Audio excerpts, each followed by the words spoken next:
ዓለም አብዛኛው ሀብቷ ወደ ዲጂታል ቴክኖሎጂ ወደ ኢኖቬሽን እየገባ ነው ያለው።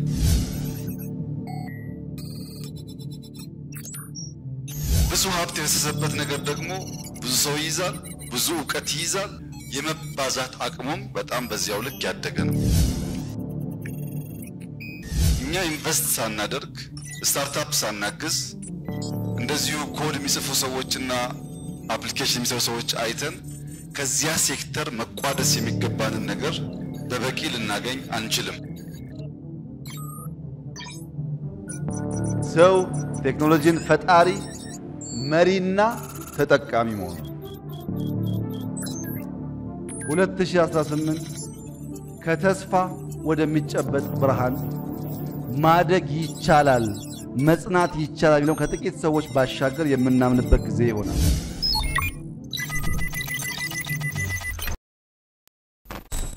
ትልቁ ስራ ትውልድ ላይ መልካም ዘር መዝራት ነው።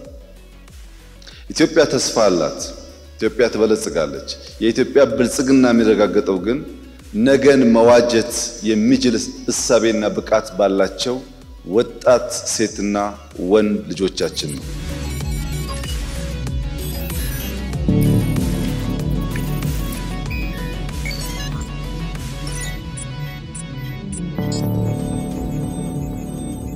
ዲጂታል ቴክኖሎጂ የተለያዩ ሀገራትን እድገት ያፋጠነ፣ የፈጠራ አቅማቸውን ይበልጥ ያሳደገ፣ ተወዳዳሪነታቸውን ያጎላ፣ ፖለቲካዊ ተጽዕኖአቸውን፣ ኢኮኖሚያዊ ልዕልናቸውንና የአሰራር ቀልጥፍናቸውን ያሳደገ ባለጉልህ ሚና ዘርፍ ነው።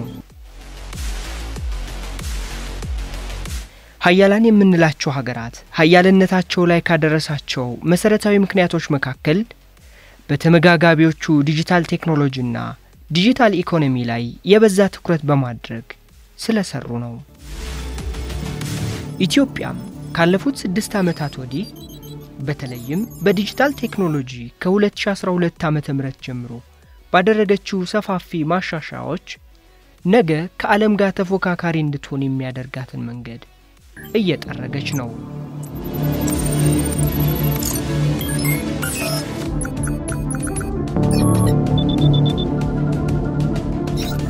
በዋናነት በዲጂታል ቴክኖሎጂ የተመራው እንቅስቃሴ የበለጠ ውጤታማ እንደሆነ እየታየ ነውና ይሄን ከዘመኑ ጋር አብሮ ለመሄድ ዓለማዊ ትሬንዱ የሚያሳየው ይሄ እንደመሆኑ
ማረጋገጥ የምንችለው በሚሊዮን የሚቆጠር ሰው ነገን በሚዋጅ ሐሳቤና ድርጊት ላይ ጊዜውን የሚያጠፋ ከሆነ 5 ሚሊዮን ኮደርስ ያልነው ሰክተን ነው። የኛን ትጋት የኛን ፈጥኖ ኦፖርቹኒቲ ግራብ የማድረግ ልምምድ ፈርተን ነው እንጂ ከበረታን እስከ 7 ሚሊዮን እናሳድገው እንችላለን።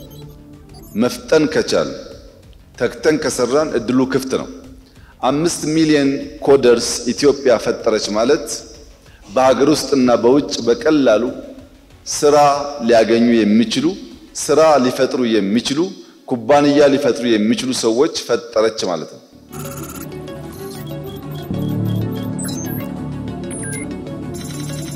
የኢትዮጵያ ታዳጊዎች በሮቦቲክስ፣ ሳይበር ሴኩሪቲ፣ አርቲፊሻል ኢንተለጀንስ፣ በፕሪሲሽን ፋርሚንግ እንዲሁም በፋይናንሻል ኢንክሉዥን በጣም የሚያስደንቅ ነገር አሳይተውናል ከውጭ። ስለዚህ ጉዳይ ማሰባቸው፣ ማውራታቸው፣ ቴክኖሎጂ ማዘጋጀታቸው ውሎ ሲያድር የነገዋን ኢትዮጵያ ይበልጥ ተስፈኛ ሳትሆን ተስፋዋን የምትጨብጥ የምትኖር ያደርጋታል።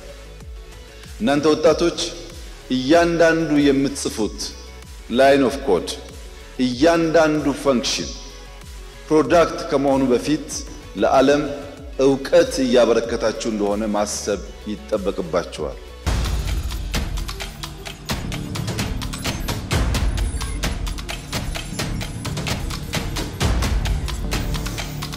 ብዙ ዜጋ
ነው የሚለውን ነገር ነው የሚሰጠውና በዛ መሰረት አሁን ኮኦፐሬቲቭ ባንክ ኦፍ ኦሮሚያ ሰርቶ ለህብረተሰብ ያቀረበ ይገኛል።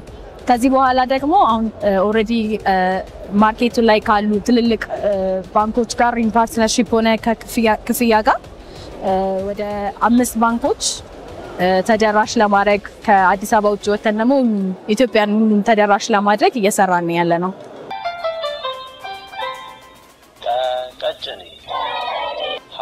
ሀይል ነብር የዋኘ ፊደል ገበታ እንገዛና አባቶቻችን ነበሩ የሚያስተምሩት። ይሄኛውን ግን እያንዳንዱ ፊደል ፕረስ በሚያደርጉት ጊዜ ድምጽ አውጥቶ ያስተምራል ማለት ነው። ሶ ድምጽ አውጥቶ ማስተማር ብቻ ሳይሆን ደግሞ ፈተና አለው፣ ጥያቄ ይጠይቃል። ሶ ጥያቄው በትክክል የማይመለስ ከሆነ እንደገና ሞክሩ ነው የሚለው፣ አያሳልፍም። በትክክል ሲመለስ ብቻ በትክክል ተመልሷል ብሎ ወደ ቀጣይ ጥያቄ ይሸጋገራል። ሶ እንደ መምህር ነው ድርሻውን የሚወጣው ማለት ነው። ሶ ከዛ ባለፈ ግን ማስተማር ብቻ ሳይሆን ደግሞ እየተዝናኑ የሀገራቸውን ባህል እንዲያውቁ እንፈልጋለን። ሶ የሙዚቃ በተና አለች። እሷን በሚጫኑ ጊዜ የኢትዮጵያ ሕዝብ መዝሙር አለው፣ ምሳሌ አነጋገር፣ እንቆቅልሽ፣ አባባል፣ ግጥም፣ ሙዚቃ፣ ተረት እያለ በውስጡ ከ20 በላይ ሜን ትራኮችን ያካተተ ነው ማለት ነው። ሶ በዚህ ፕሮዳክት አማካኝነት አንድ ልጅ ማንበብ ይችላል፣ ማዳመጥ ይችላል፣ መናገር ይችላል። መጻፍ እፈልጋለሁ የሚልም ከሆነ እዚሁ ላይ መጻፍ ይችላል። ሶ በቀላሉ በሶፍት ወይም በዳስተር መጥፋት የሚችል ነገር ነው፣ ፕላስቲክ ስለሆነ ማለት ነው። ካምፓኒያችን ጤና ፈርስት ይባላል። የሞባይል አፕሊኬሽን ነው። ዶክተሮችንና ፔሸንቶችን የሚያገናኝ ፕላትፎርም ነው። ሶ የምንሰራው ከ800 በላይ ዶክተሮችና ከ120 በላይ ስፔሻሊስቶች ከረንትሊ አገልግሎት እየሰጡ ይገኛሉ። ሶ ሞባይል አፕሊኬሽኑ ላይ የተለያየ ካታጎሪ አለ። የውስጥ ደዌ፣ ከአንገት በላይ፣ የህፃናት፣ የማህፀን፣ ብዙ አይነት ካታጎሪ አለ። ሶ አንዱ ካታጎሪ ውስጥ ስንገባ የተለያዩ ዶክተሮችን ፊልተር ያደርግልናል። እዛ ላይ ስፔሻላይዝ ያደረጉትን ደን የዶክተሮችን ባክግራውንድ ማየት እንችላለን ማለት ነው። ምን ያህል ኤክስፒሪየንስ አላቸው፣ ምን ያህል ሰው አፕላይ ያክመዋል፣ ምን ያህል ሬት ተደርገዋል የሚለውን አይተን ደን ምን አይነት ቋንቋ ይናገራሉ፣ ስኬጁላቸው ከ6 ሰዓት እስከ 8 ሰዓት ነው የሚለውን አይተን ቡክ ማድረግ እንችላለን ማለት ነው።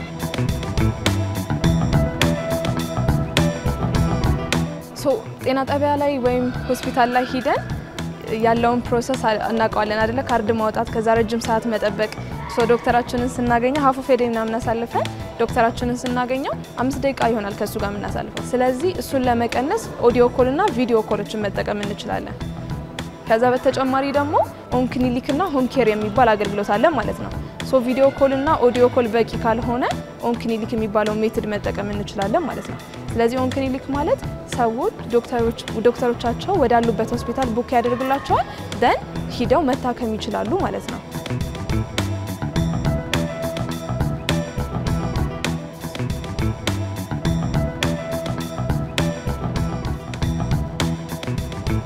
ለአንድ ፋሽን ዲዛይነር ለፐርሰናል ዩዝ በሚያገለግል መልኩ እዛው ቴብሉ ላይ አስቀምጦ እንዲጠቀምበት በሚያስችል መልኩ ኮምፓክት አድርገን ይዘን የመጣ ነው እና ዋናው አይዲያችን አንድ ፋሽን ዲዛይነር በተለምዶ አንድ ፕሮዳክት ለመስራት 2-3 ቀን ቢፈጅበት አብዛኛው ጊዜው የሚያባክነው ከሸማኔ ፕሮዳክት ሲጠብቅ ነው። ያ ማለት 1-2 ሰዓት ለሚፈጅ ፕሮዳክት ከሸማኔው ጋር የሚኖረው ኮሚኒኬሽን አብዛኛው ጊዜ ይወስድበታል። ያንን ሲምፕሊፋይ ለማድረግ የሸማኔውን ራሱ ማሽን ኳሊቲውን ሉዝ ሳያደርግ ኮምፓክት አድርገ ነው ኮምፒውተራይዝ አድርገ ነው እዛው ፋሽን ዲዛይነሩ ቴብል ላይ ማስቀመጥ ነው ዋናው ሀሳባችን። ለዛ ሁሉም ፋሽን ዲዛይነር የራሱን ጥለት ራሱ ዲዛይን አድርጎ ማኑፋክቸር እንዲያደርግ ነው ሀሳባችን።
እንደ ዴታ ሴንተር ክላውድ እና በዛ ላይ ደግሞ ራን የምናደርጋቸው ፕላትፎርሞች ወይም ሶሉሽን የምንላቸው እንደ ዲጂታል መታወቂያ የዲጂታል ክፍያ ስርዓቶች እነዚህን ጨምሮ የዲጂታል ኢንፍራስትራክቸር እንላቸዋለን የዲጂታል ኢትዮጵያን ራዕይ እውን ለማድረግ የሚያስፈልጉ እንደ ፋውንዴሽን መሰረታዊ የምንላቸው ጉዳዮች ናቸው ማለት ነው ከዚህ አንፃር በንጽጽር ለማስረዳት ነው የምወደው የኃይል ማመንጨት አቅማችን በባለፈው 5 ዓመት ባደረግናቸው የተለያዩ ማስፋፊያዎች 6200 ጊጋዋት በሰዓት ተጨማሪ አቅም የኃይል አቅም ፈጥረናል ማለት ነው ይሄ ከ2019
ካየ ነው ግን ቀደም ብሎ እንደተጠቀሰው እንግዲህ ወደ 4.7 ትሪሊየን በላይ